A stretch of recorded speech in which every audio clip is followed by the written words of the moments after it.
front of me is Realme 16 Pro, and today I would like to show you how you can resize icons.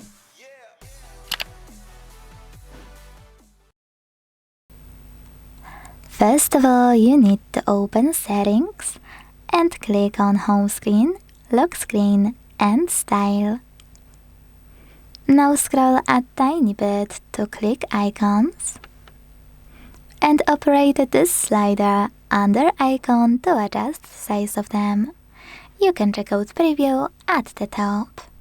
So when I do that and tap on apply button to save my changes, very important,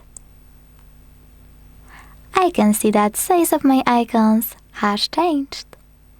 Thanks so much for watching. If you enjoyed this video, don't forget to leave a like, comment and subscribe.